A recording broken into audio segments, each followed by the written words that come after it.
Hey everybody, in this episode of Aston1936.com, I've got something special for you. I'm going to be talking with James and Lenny from Aston Installations over in the UK. As many of you are aware, I'm starting to fit an Aston Installations HD Infotainment Upgrade system to my 2005 DB9. And I thought it would be kind of interesting to share the questions that I already got answered. Well, I figured you might have them as well. So I asked James Lenny to join me here today, and I thought I would pepper them with a few questions about their business so that you can learn just the same things I did. So, hey guys, thanks for joining me. No problem at all. No problem. So I wanted to start out by asking, what is Aston Installations? What is the company? Lenny, all right if I? Yeah, you carry on. So I'm James. This is Lenny, the better half of the company, and in effect, it started with addition of electronics to Aston Martin vehicles, and it's morphed into something slightly more than that, as we'll have a look around the workshop in a minute, of looking after every angle of it, from electronics to music streaming to UK trackers, not so much satellite radio for our American audience, but also leather repairs, bodywork upgrades, paint, wheel refurbs, just all kinds of things really, but mainly based around the electronic side of things. Well, that's cool. And that's obviously what drew me to your company, because I would love to be able to bring my DB9 over to you, but I'm all the way over in the United States. So I'm, interested in your electronics. That's something you can at least ship to me. And your advice is also something that's very valuable. So how old is the company?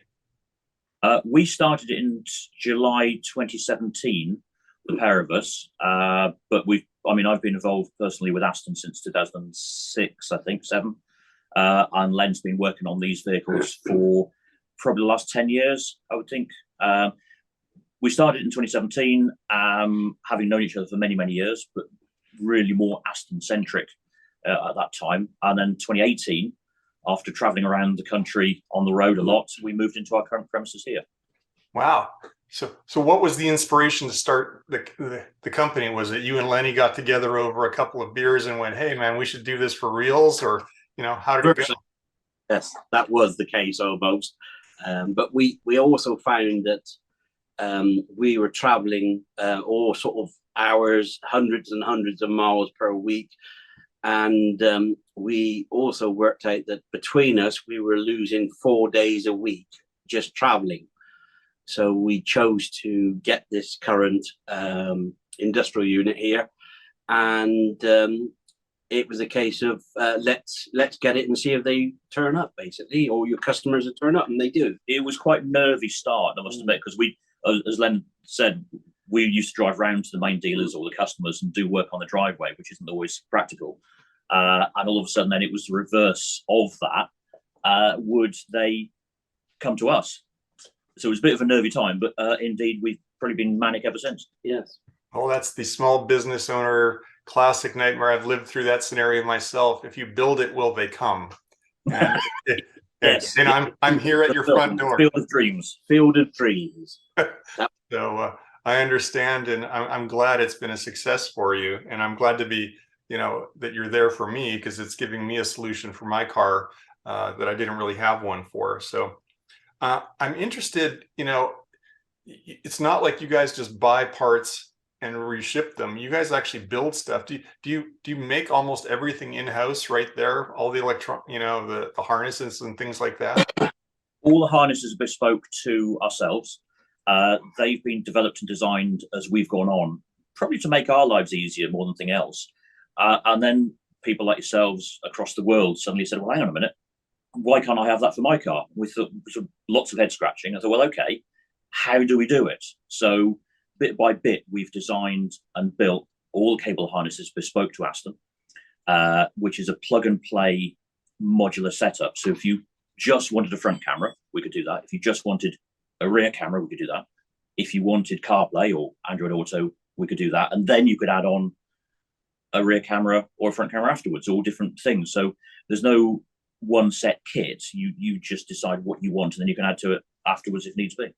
Yeah, well, that's perfect. How about I imagine I already know the answer to this question, but the larger component electronics, like screens, are all made in Asia, right? There's no industry there. You're not making your own HD screen. You're contracting that out somewhere. Well, yes and no. I mean, the LCD panels, you're absolutely right. They're predominantly come out of the Far East.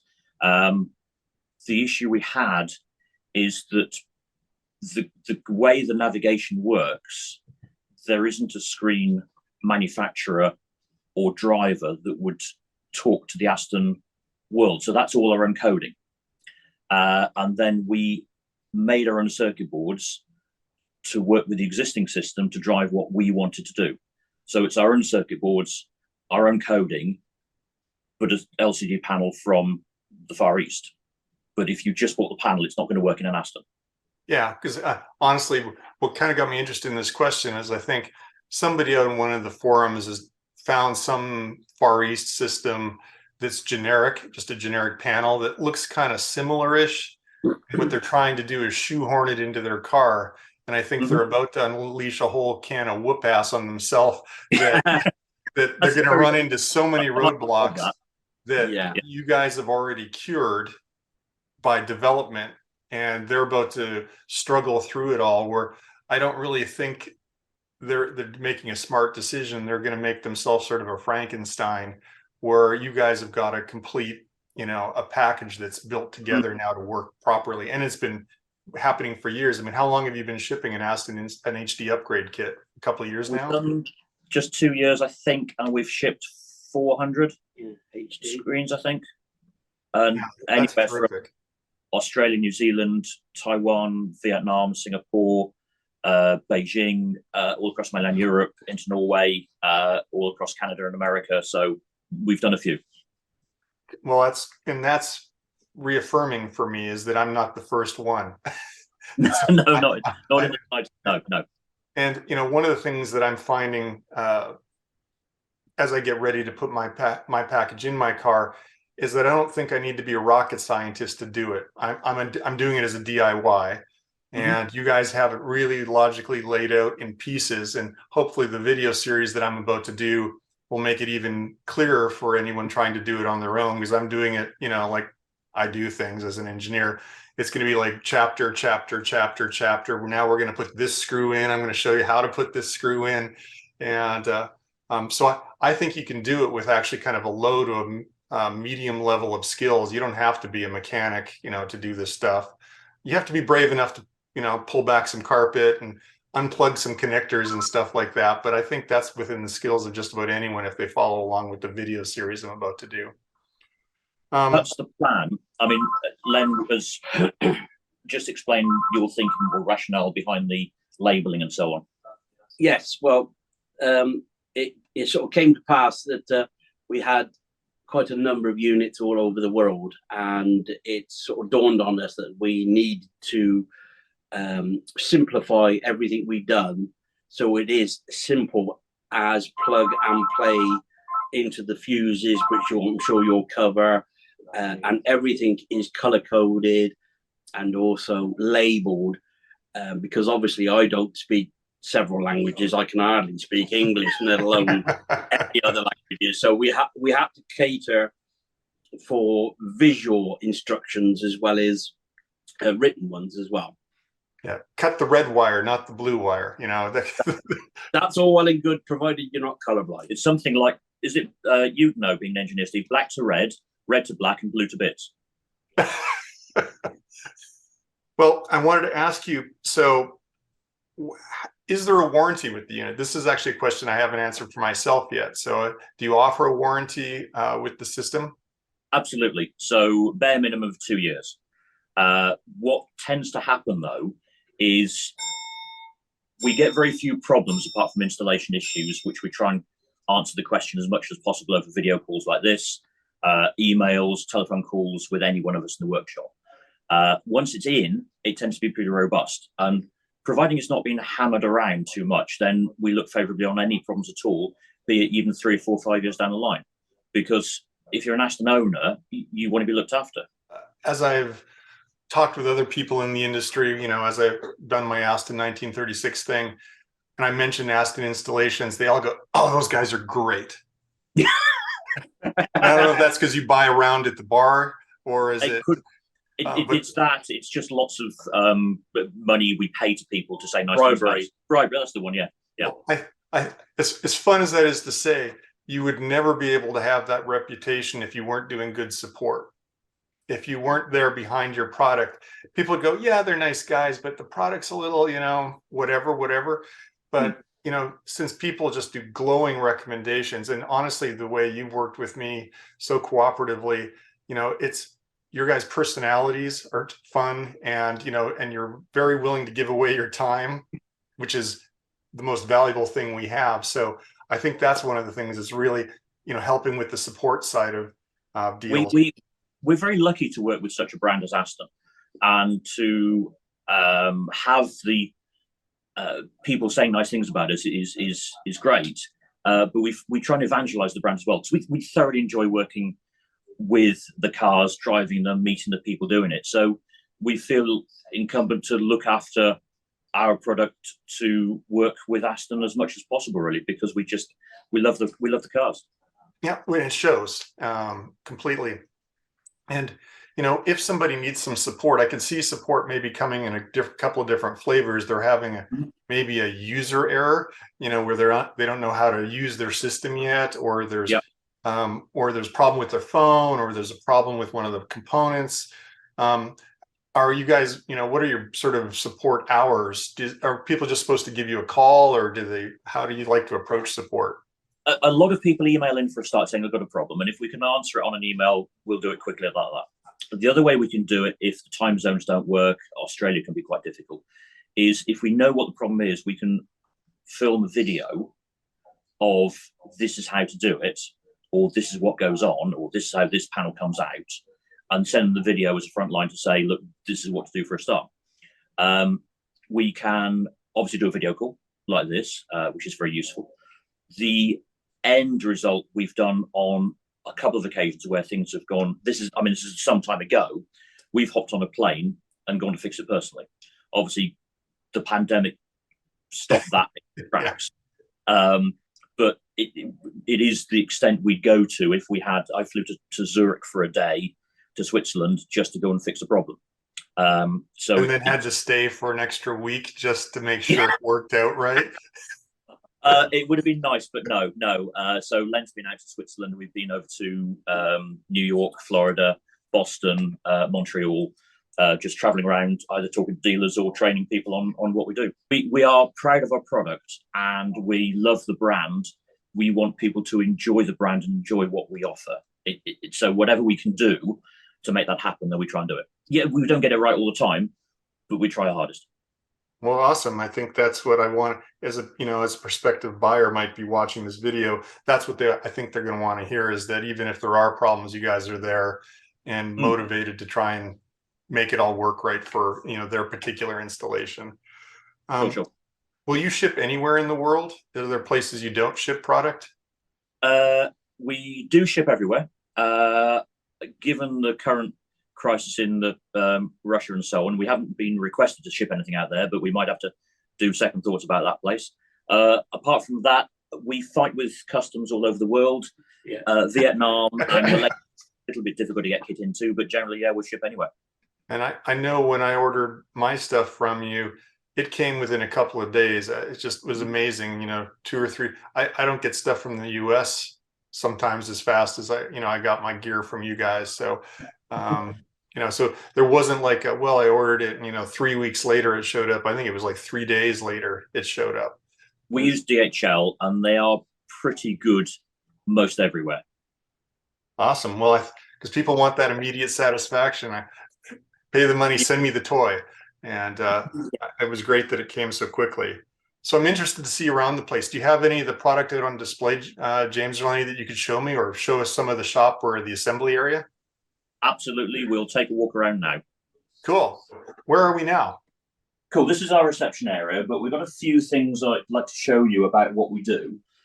So point one, this is the custom harness that we make with the relevant connectors to our kit on board. Anything from the main CarPlay device power supply there, that goes to our switches, that powers up the front camera, As you see, they're all individual switches, so it's quite handy that you can't get it wrong.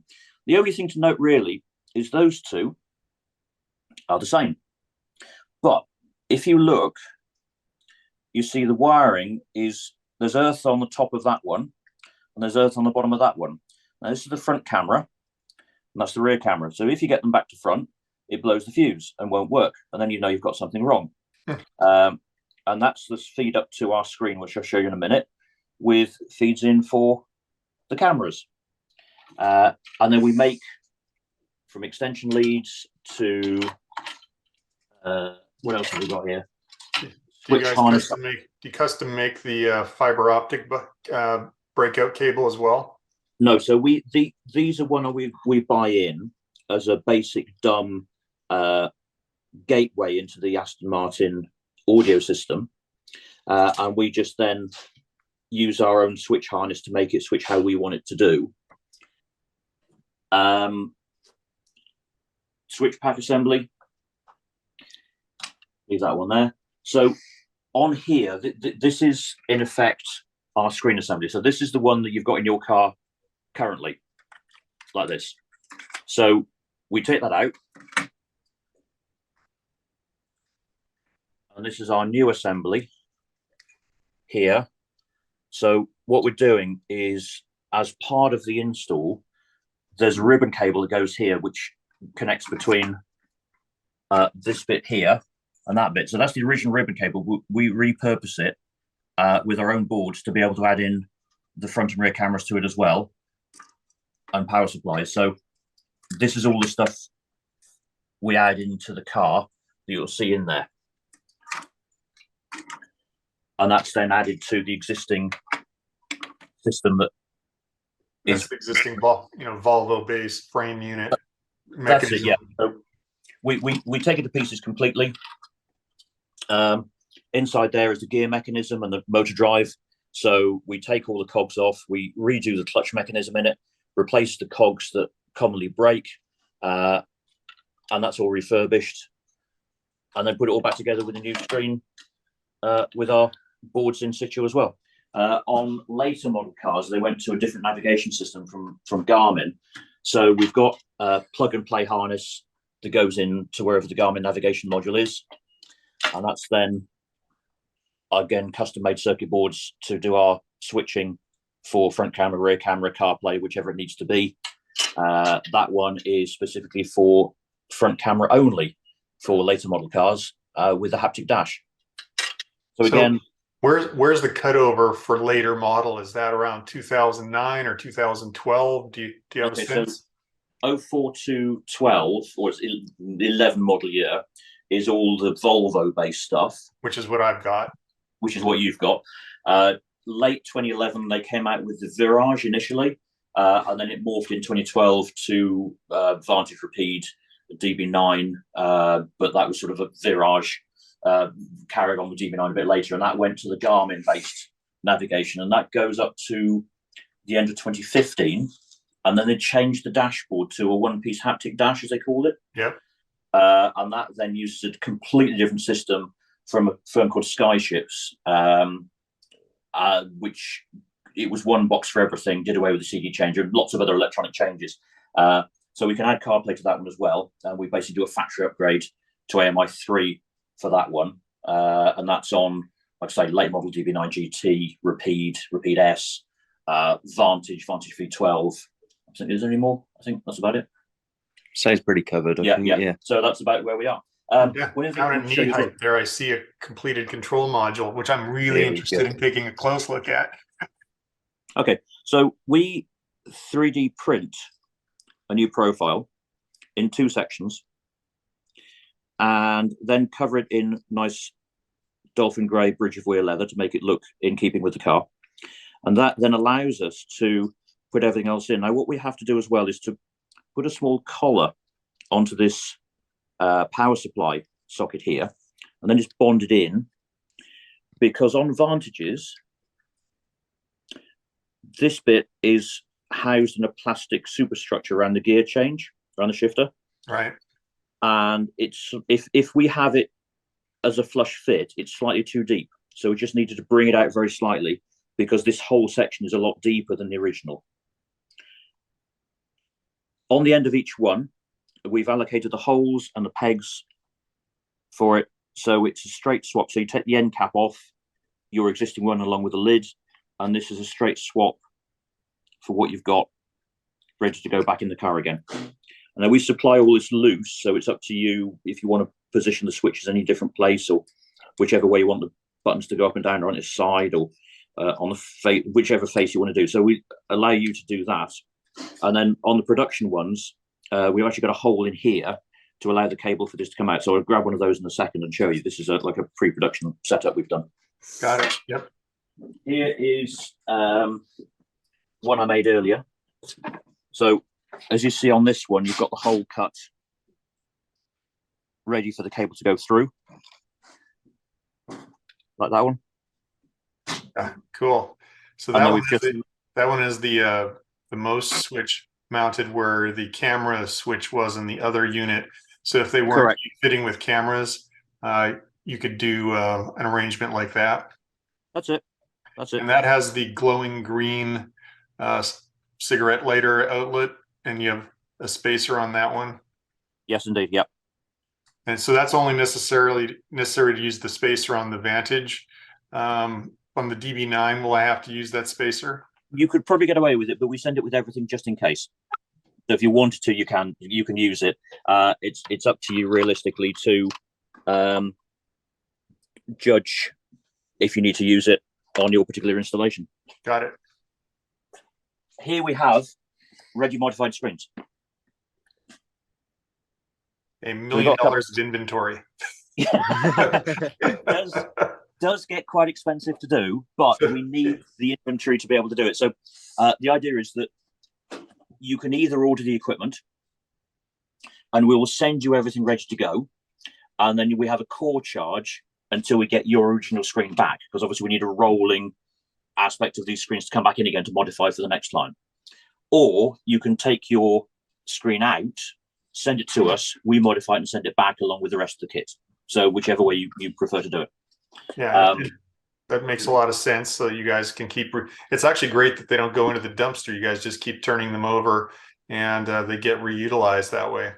Absolutely, absolutely. Try and recycle as much as possible. So we have basically stock of everything. So because we manufacture ourselves a lot of it, then we just have everything ready to go for people as and when they need it. So anything from, like I say, all the Volvo stuff, right through to Garmin over here. Circuit boards are ready for assembly. Bare bones wires ready to go into circuit boards. Front camera kit ready. So everything's plug and play, which is vitally important to make it easy for installation and also diagnosis. So if there's something wrong with the car, very quickly we can disconnect all our equipment so that it can be proven that is it our kit or is it the car that's gone problematic. Okay. Now, do you make all those harnesses right there in the shop? Yeah. If we walk around this way. Oh, look at all those shiny things. To where Len's production bench is, which is now looks like fixing a torch. Oh no, yeah, we're fixing a torch. So cables, assembly, plugs, sockets, everything made in-house. So Lenny's the master of all the electronic assembly? Len is the master of all the electronic assembly, and then we go That's where he's usually sat. Yeah. Then we go through to testing. So we've got lots of bridge of weir leather here ready to go onto the ashtrays that we make.